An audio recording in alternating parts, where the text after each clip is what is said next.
बहुत ही बढ़िया भैया, बहुत ही बढ़िया। चलिए बच्चों, तो आज हम लोग मना रहे हैं 78वां स्वतंत्रता दिवस। ठीक है, भारत को आजाद हुए 77 साल हो गए और आज हम 78वां स्वतंत्रता दिवस मना रहे हैं। बच्चों, ये बात हम लोग मानते हैं और जानते भी हैं कि इस आज़ादी के लिए हमारे बहुत से महापुरुषों ने बलिदान दिया। काफ़ी छोटी छोटी उम्रों में जो है हमारे महापुरुष शहीद हो गए। काफ़ियों ने जो है ब्रिटिश सरकार का जुल्म सहा और उस समय उस दौर की पूरी जनता ने ब्रिटिश सरकार के बहुत जुल्म, जो बहुत अत्याचार सहे। आज हम उन जुल्मों से, उन अत्याचारों से मुक्त हो चुके हैं। आज हम आज़ाद हैं, हम आज़ाद भारत के आज़ाद नागरिक हैं। अब सवाल ये आता है कि अब जो आज की युवा पीढ़ी है, जो आज की जनरेशन है, आप है, मैं हूं, हम लोग क्या करें देश के लिए?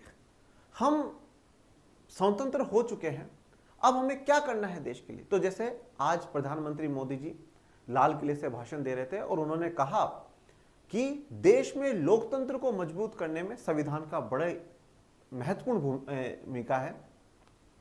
और अब आज के दिन से हमें यह भी ध्यान रखना है कि हम कर्तव्यों पर भी फोकस करें।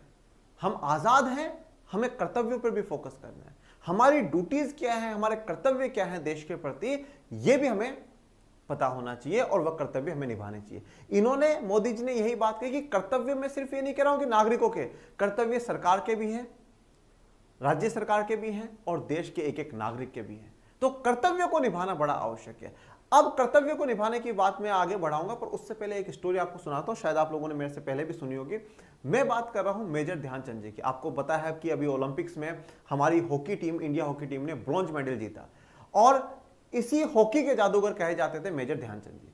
तो एक बार क्या हुआ बच्चों, जर्मनी में मेजर ध्यानचंद जी खेल रहे थे और हिटलर वहां पर बैठा हुआ था। तो मेजर ध्यानचंद जी भैया हॉकी के जादूगर है, यूं बोला डिग डिग डिग डिग डिग, ये लो भाई साहब गोल में, फिर गई गोल में। तो हिटलर ने क्या है, अपने व्यक्ति को भेजा और बोले जो स्टिक है ना इसकी, जो हॉकी की है, वो लेकर के आओ।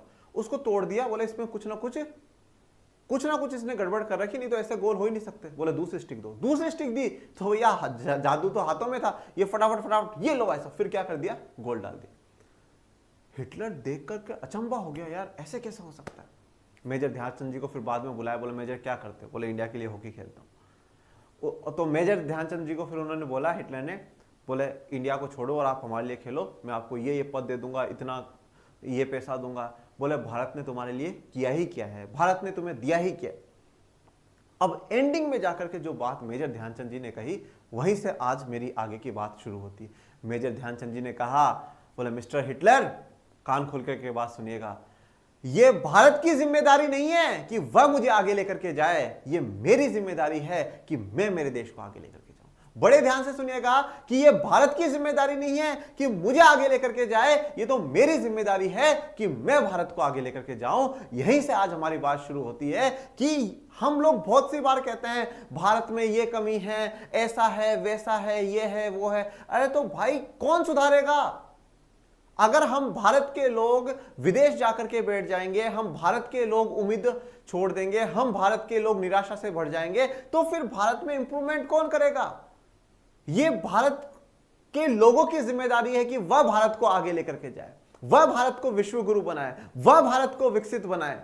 यह हम लोगों की जिम्मेदारी है, क्योंकि इस भारत से हमारी पहचान है। आप दुनिया के किसी भी कोने में चले जाइए, आप अमेरिका रहिए, ऑस्ट्रेलिया रहिए, कनाडा रहिए, ब्रिटेन रहिए, पर पहचान आपकी एक इंडियन से ही होगी, पहचान आपकी एक भारतीय से ही होगी। आज काफी लोग विदेशों में जाकर के सेटल हो जाते हैं, इंडिया में ये नहीं है, इंडिया में ये नहीं है। अरे तो भाई अगर सब बाहर जाके सेटल हो जाएंगे तो इंडिया में जो कमियां हैं उनको दूर कौन करेगा? अगर हमारे जो स्वतंत्रता संग्राम के सैनिकों को अगर आप देखेंगे, आप बड़े बड़े महापुरुषों को देखेंगे, वह सब विदेशों में गए, उन्होंने शिक्षा ग्रहण करी, उन्होंने ज्ञान इकट्ठा करा, पर फिर भारत आए और ब्रिटिशर्स के खिलाफ लड़ाई लड़ी। वह विदेशों में बैठ जाते तो क्या आज हम आजाद होते? हम आजाद होते क्या? नहीं। पर उन्होंने सोचा नहीं, हमारी जिम्मेदारी है भारत को आजाद कराने की इन ब्रिटिशर्स से। बापू विदेशों में पढ़ने गए थे, भारत आए, अंग्रेजों से आजादी की लड़ाई लड़ी। आप कितने भी महापुरुषों के नाम सुनिए, वो सभी बाहर विदेश में पढ़ने गए, हाँ शिक्षा ग्रहण करने गए, वहां गए और फिर वापस भारत की भूमि पर लौटे और भारत के प्रति जो कर्तव्य था अपना, उस कर्तव्य को उन लोगों ने निभाया। तो आज हमारा भी फोकस यही है कि हमारा कर्तव्य क्या है, हमारी ड्यूटी क्या है, हमारा कर्तव्य क्या बनता है। हम कब तक कहेंगे कि सरकार ने हमारे लिए नहीं करा, देश ने हमारे लिए नहीं करा। अरे फिर बात आती है मेजर ध्यानचंद जी की कि ये जिम्मेदारी भारत की नहीं है कि वह मुझे आगे लेकर के जाए, ये मेरी जिम्मेदारी है कि मैं मेरे देश को, मेरे भारत को आगे लेकर के जाऊं, उसको विश्व गुरु बनाऊं, उसको विकसित भारत बनाऊं। तो इसलिए बच्चों अब बात आती है कि सर हम आज करें तो करें क्या।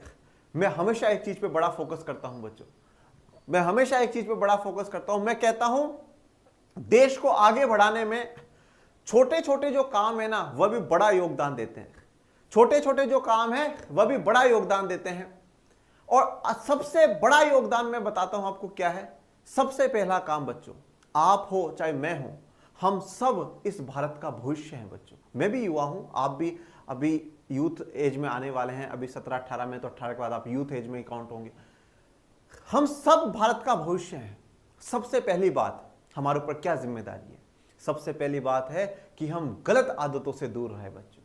आज बच्चों मैं बड़ी बार क्लासेस में कहता हूं, मुझे बड़ा दुख होता है बच्चों जब मैं देखता हूं कि 7th 8th क्लास का बच्चा सिगरेट पी रहा होता है। एक शिक्षक होने के नाते, एक भारत का नागरिक होने के नाते बड़ा दुख होता है कि हमारी युवा पीढ़ी, जब डॉक्टर एपीजे अब्दुल कलाम कहा करते थे कि अगर भविष्य देखना है तो विद्यालयों में जाकर के देखो, मैं उन विद्यालय के बच्चों को देखता हूं तो मैं सोचता हूं क्या 7th 8th क्लास का बच्चा आज स्मोकिंग कर रहा है। बड़ी दुख की बात है। आज की युवा पीढ़ी गलत नशों में जा रही है, गलत आदतों में जा रही है। बड़ी दुख की बात है, बड़ा दुख होता है बच्चों।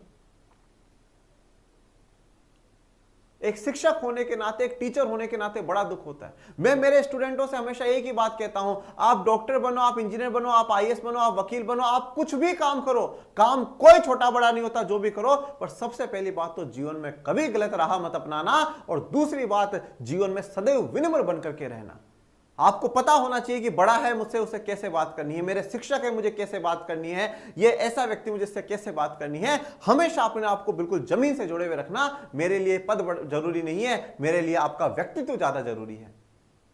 तो बड़ा दुख होता है बच्चों जब मैं ऐसे युवा पीढ़ी को देखता हूं। तो कभी भी जीवन में यह हमारा संकल्प होना चाहिए कि हम कभी भी गलत राह पर नहीं जाएंगे, हम कभी भी किसी भी गलत चीज में हाथ नहीं डालेंगे, चाहे वह बीड़ी, सिगरेट, शराब, कुछ भी हो, कभी भी नहीं, क्योंकि हम देश का भविष्य है। हम कभी भी इन राहों पर नहीं जाएंगे। हमें हमारे देश को मजबूत बनाना है, और देश को मजबूत बनाने के लिए पहले यहां की जनता, मतलब हम भविष्य है, हमारा मजबूत होना बहुत जरूरी है। तो सबसे पहला काम तो बच्चों हमें यही करना है कि जीवन में संकल्प लेकर के चलिएगा बच्चों कि कभी भी हम गलत दिशा में नहीं जाएंगे, हम कभी कोई गलत काम नहीं करेंगे जिससे कि हमारे माता पिता को अपमानित महसूस होना पड़े, हमारे गुरुजनों को अपमानित महसूस होना पड़े, हमारे राष्ट्र को अपमानित महसूस होना पड़े। हम कभी भी ऐसा काम नहीं करेंगे, कभी भी जीवन में हमें ऐसा काम नहीं करना। मैं तो बहुत सी बार बच्चों को कहता हूं कि बच्चों जीवन में कुछ ऐसे काम करो कि माता पिता का सीना गर्व से चौड़ा हो, शिक्षक का सीना गर्व से चौड़ा हो। मैंने बहुत सी बार कहा है कि बच्चों जब आप घर से बाहर निकलते हो तो सिर्फ और सिर्फ आप अकेले नहीं निकल रहे हो, आप काफी लोगों का प्रतिनिधित्व कर रहे हो। जब आप एक किसी व्यक्ति से बड़े विनम्रता रूप से बात करते हो, उसके चरण स्पर्श करते हो, बड़ा है चरण स्पर्श किए। जैसे मान लीजिए रोड पे मैं निकल रहा था, आपने देखा रहे मनीष सर जा रहे हैं, नमस्कार सर, पैर छुए, आपने मेरे से 2 मिनट अच्छे से खड़े होकर के बात करी, मेरे मन से तो बड़ी तसल्ली आएगी, अरे वाह यार क्या विद्यार्थी। पर वहां पर आसपास में खड़ी हुई जनता भी कहेगी वाह क्या बच्चा था, क्या बच्चा था, क्या संस्कार दिए हैं इसके माता पिता ने। आपके माता पिता की तारीफ हुई, क्या गुरुजन रहे होंगे जिन्होंने इसको क्या शिक्षा दी होगी, क्या विद्या दी होगी, वाह वाह वाह गजब। कैसे इलाके में रहता होगा। अब चाहे हम किसी भी एक गरीब से गरीब झोपड़ी वाले इलाके में भी रहते हो, सबसे पिछड़े हुए इलाके में भी रहते हो, पर वो व्यक्ति कहेगा वाह यार बच्चा कितना संस्कारी, कितनी हाई फाई सोसाइटी में रहता होगा। और अगर इसी के विपरीत जाए, बदतमीजी से बात कर रहे हैं रोड पे खड़े होकर, गलत शब्दों का प्रयोग कर रहे हैं, तो लोग क्या कहेंगे, अरे यार कैसा बच्चा है बेकार, इसके माता पिता ने क्या संस्कार दिए होंगे, इसके गुरुजनों ने इसको क्या सिखाया होगा, अरे पता नहीं कैसे इलाके में रहता होगा। आज उसके एक अच्छे व्यवहार से उसके माता पिता की जय जयकार हो गई, उसके टीचर्स की जय जयकार हो गई, उसके एरिया की जय जयकार हो गई, और उसी के खराब व्यवहार से ये सब भी बदनाम हो गए। तो इसलिए बच्चों कभी भी जीवन में गलत रास्ते पर नहीं जाना है, क्योंकि इससे हमारे गुरुजनों का भी